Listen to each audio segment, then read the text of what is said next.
hope you're all having a great day. So, I talk about communication a lot. I talk about, intimacy, sexual intimacy, intimacy outside the bedroom. And I've talked about this before of how to have tough conversations, but I wanted to touch on it again because I think it's not just how do we have tough conversations with our partner, it's how do we have tough conversations with people in general that we have to interact with or that we love but have to set boundaries. And that's the key, is to recognize that when we're trying to have these conversations, what we're really talking about is our boundaries. And that makes it really challenging, right? Because people don't often like to have boundaries dictated to them or told to them, especially if they feel that they're being attacked. And so they get defensive and maybe go on the offense in order to try to change the conversation or just invalidate your boundaries or whatever. And so you can get caught in this loop, right? And, it's especially challenging if it's happening in your romantic relationship because it impacts so many other parts of your relationship. And so, in order to be able to talk about things that are, challenging and could be upsetting, oftentimes we either put it off and when we put it off, it builds and it builds and builds. And then when it finally comes out, it doesn't always come out in the most productive way, right? Let's be honest. I'm saying this as someone who used to allow for resentments to build up and build up until they just kind of like spewed out, and what came out was just all emotional mind. It was all just pure, pure emotion. And what I've learned over time, this took some work. I'm not saying it's easy. And it took some work on dealing with why I had such issues with, setting boundaries, talking about what my boundaries were in just, very matter-of-fact ways without all the emotion or without all of the resentment being allowed to build up, right? What helped was learning my worth, that I was worthy, that I deserve to have boundaries that are respected, right? And that's the inner work that I did in therapy, and that's why I do what I do, is to kind of help other women get to that place, so that when you go to have tough conversations, if you're talking to someone who's not a narcissist, right? Maybe they're emotionally immature, but they're not a narcissist. It's possible to have conversations with them that can be productive, right? Because think about it, if they're emotionally immature, then if we use the same ways of thinking or talking and connecting with them that we would maybe a younger person, and I know that sounds terrible to say, like I'm not trying to, I'll just leave it like that, because maybe for some reason they didn't learn these skills, right? And this isn't, to bash on them or to shame them, because they can't know what they never learned. And so if it was never shown to them, if it was never modeled to them, how do people work through conflict? How do people work through differing points of view or different ideas or beliefs or morals or values, right? How do people do that in a way that's loving and respectful and productive, right? If they didn't learn that, then they're not coming to the relationship with those skills. So they might have to sort of be taught them. And it's not that it's your job to teach them or to, it's not your job to teach them, and it's not your job to fix them. However, you need to get really good with these skills yourself, and you get really firm in your boundaries, and that will allow you to have more productive conversations, if only from the perspective of you've done your part to try to bring as much wise mind thinking to the situation. Like, you've used some logic, so there's emotion in there, right? Obviously there's going to be emotion, because that's why it's such a tough thing to talk about, right? Otherwise it wouldn't be tough to talk about. So the emotion is still there. However, you've kind of melded the logic with the emotion, because you've done the work yourself to be able to go into the conversation with some skills, right? And those are, maybe skills that you need to acquire or just get better practiced at. So some of those skills are, in the language that we use, right? How we're talking about the situation. So if we're using languaging that puts the blame on the other person, you always do this or you never do that. I've asked you a million times for this. Like, that's not really going to be helpful. It's not productive.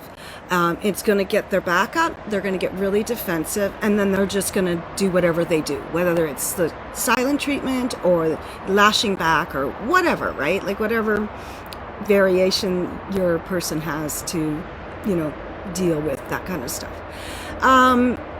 And so that just kind of will perpetuate the cycle, because then you won't feel heard, you won't feel validated. That'll get maybe it'll trigger things inside of you that get your emotions heated, and then it's, off to the races, right? We're back into the little loop.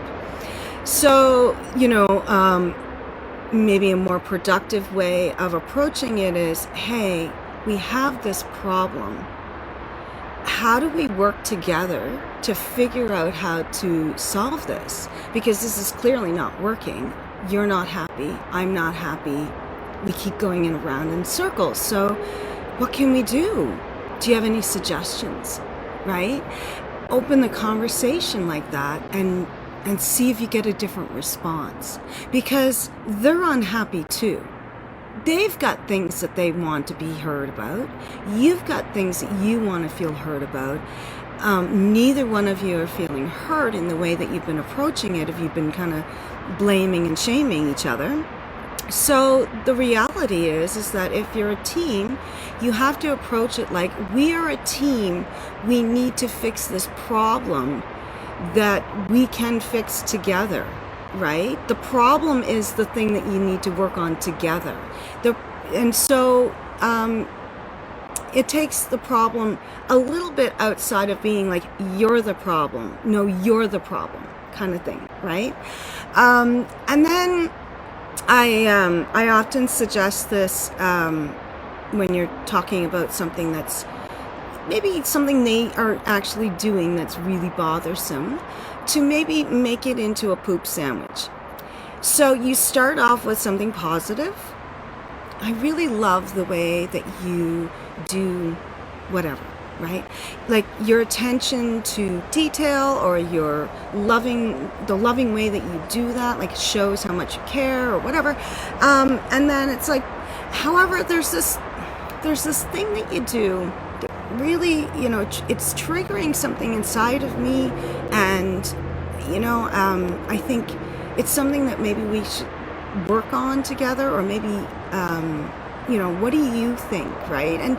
And just because, like, I really feel like together we could figure this out, because I know that you're much more logical in your thinking, and I know I bring the emotion and whatnot, but together we could probably find wise mind thinking here, right? If we could combine those two strengths, right? Like something like that. I mean, and I get that maybe you're not using the same language that I'm using. I'm using a little bit of like DBT skills kind of languaging here, but that's where I learned some really great communication skills. But another really great resource, and I know this is going to sound a little bit patronizing, but how to talk to kids so kids will listen, and listen so kids will talk.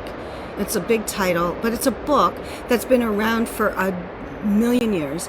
And although it's geared towards children, and there's like a teenager version too, and obviously some of the things aren't going to work, right? Like give them what they want in fantasy. Well, I mean, actually that could work with an adult, but there's a lot of really great resources in that book on how to really connect with someone, to learn how to validate their experience, right? Even if you don't agree with them. Because your spouse will sometimes say things to you using the never and always and those sort of triggering words, right? That are going to maybe twig something in you. If you're able to kind of step back and recognize that they're trying to tell you something about how they feel, they're going about it all the wrong way, but what are they trying to tell you, and could you validate that, right? I hear you saying that I never tell you how good you are at cooking. So you're telling me you need me to say how good you are at cooking more often. I hear you saying that you're needing that validation. Is that true?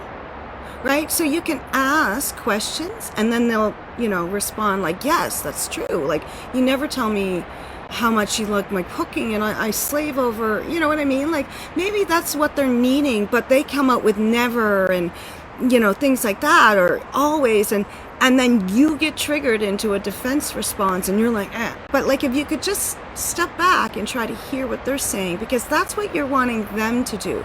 So you need to be able to model that. So if you're really good at modeling that, then, great. But a lot of people have to work on that, and it's a struggle.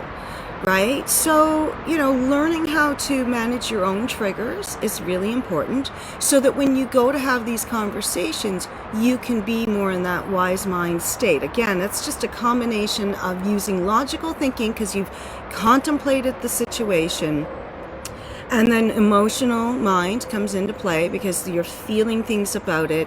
But if you're doing some contemplation, or you're working in therapy to figure out what's being triggered for me here, beyond just the, he leaves his socks on the floor all the time, he doesn't pick up after himself, I find half, filled coffee cups, like what is being triggered in those things, and doing that work, so that when you go to talk to him about the coffee cup and the socks on the floor and the this and the that and the other, it can be more like, I'm feeling like you don't care enough about me. I'm feeling it, it's triggering this feeling of unworthiness because I feel like I'm the maid picking up after you. And that could land a little bit differently, like, you never pick up your socks. Oh my God, I keep finding your coffee cups all, you know what I mean? Like, so just finding different ways to approach it, because you've done the work to figure out what's really being triggered in you. And so taking those skills into the conversation can be really helpful. So you being able to validate what you think they're really saying, or at least asking the question, are you really, or what you're saying really that you need more of this, or that you want me to do less of that? Like, just being curious can really help figure out these conversations and work through these ones. And then set and setting, right?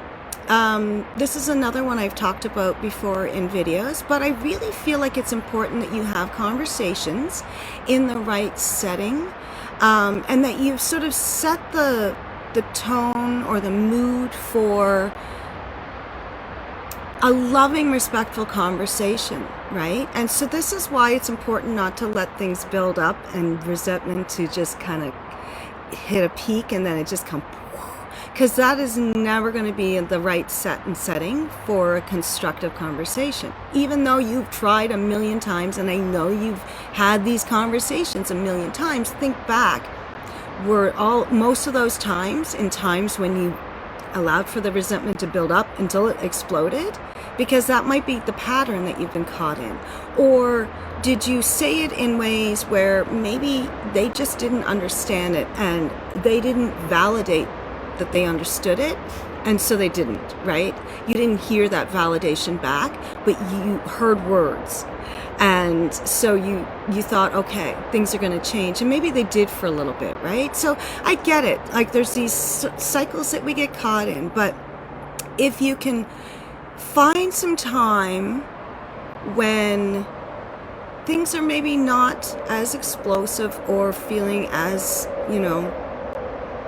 abrasive and raw, and when you can set up a situation where it's just the two of you, maybe you go for a walk, maybe go for a drive. It's really nice to be sitting side by side as opposed to across from each other when you're having these tough conversations, because you can be not looking at each other and still have really meaningful conversation, especially if you're walking, because if you get into sort of a rhythm together, then you're kind of in the same energy and you're moving your body, which can kind of help with those sort of triggered responses that can come up during these conversations, and can kind of help move some of that energy out.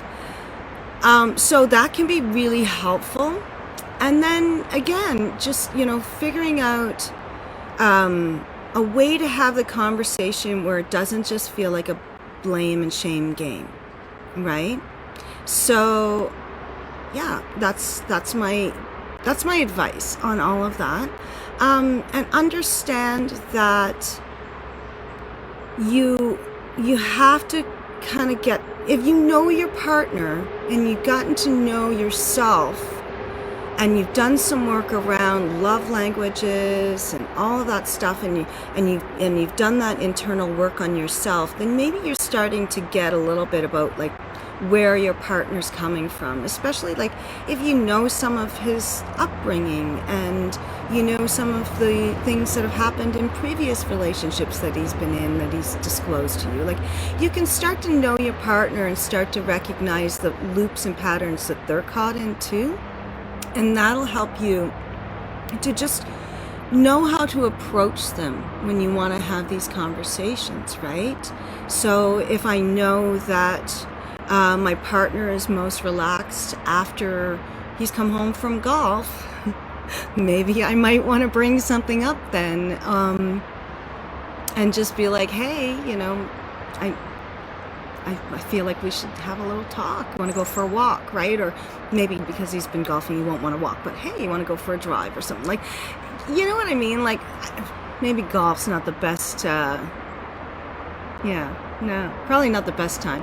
Anywho, but you know what I mean? Like, don't come at them when they've just come in the front door from a day of work, or like, find times when you feel like they're feeling pretty relaxed and you're feeling pretty relaxed, and maybe we could try to figure this out as more of a collaborative kind of teamworky kind of thing if we're both kind of starting off in that way. And but understanding too that if your partner lacks emotional maturity and they're sort of at stuck at a stage of not being able to have these productive kinds of conversation, I mean, there's only so much you can do about that, right? Modeling it is important, showing up in the right, frame of mind, and in the right energy is really important. But it can't all be on you, and you can't fix that. So you can only work with a partner who's willing to do some work themselves to get on the same page, essentially. So if what comes up for you in your conversations is that I find it really challenging to try to collaborate with you, because I feel like there's so much that you're not telling me, or that you're not communicating to me about your feelings, and then they come out as anger a lot of times. And so what can you do on your own to maybe work on that? Like, maybe they need some therapy, maybe they need some coaching, maybe they need to have things that are uplifting and calming to them. So, but you can't provide all of that. Like we're trying too hard as couples to meet our partner's every need, and that's just not possible. So you're not his therapist, and you're not his doctor, right? So, and you're not his parent. So at some point, if he's needing medical help or, professional mental health help or, whatever, he needs to go and get that for himself. And if he's not willing to do that, then you might get so far with these techniques and kind of hit a wall. And that's when, the even tougher conversation should be happening.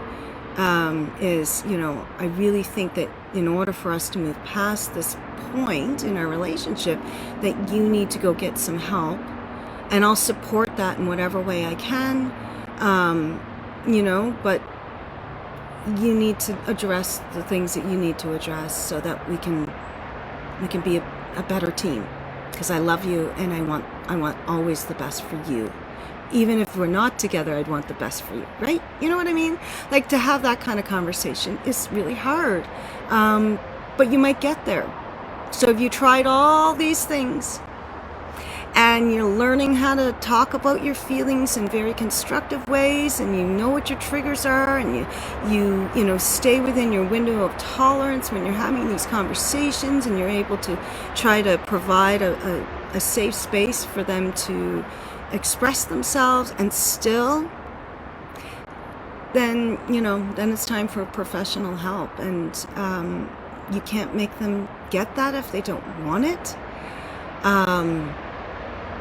But yeah, they have to want it for themselves, and they have to, value themselves enough to at least try, I guess, or to avail themselves. They need to be in the right frame of mind, I guess. There's so many things that need to come into play for someone to be willing to seek help. And, unfortunately for a lot of men, there's a lot of stigma around, even just going to the doctor and talking to their doctor about how they're feeling about things, or what's, stressing them out or whatever. And a lot of doctors aren't equipped to really deal with that anyway. So, and then there's a lot of stigma around, going to see a mental health practitioner. And, we just need to keep working on, keeping that resource available to them, and letting them know that there's that support. There's a lot of amazing male coaches and therapists out there who are doing great work. So if they don't feel comfortable talking to a woman, reach out to me if you think your partner's open to talking to someone, because I have a really great bunch of male coaches and therapists that I can refer, because they need to know that there's the supports out there for them, and that there's nothing wrong with seeking those supports, and that it could not just save their family, but save themselves by doing it. And really, that's all we can do, right? But for the most part, do your work to make sure that you are taken care of. Make sure that you have your supports in place and that you're resourced, and start from there. So I hope you found this helpful. Thank you, and have a great rest of your day. Namaste.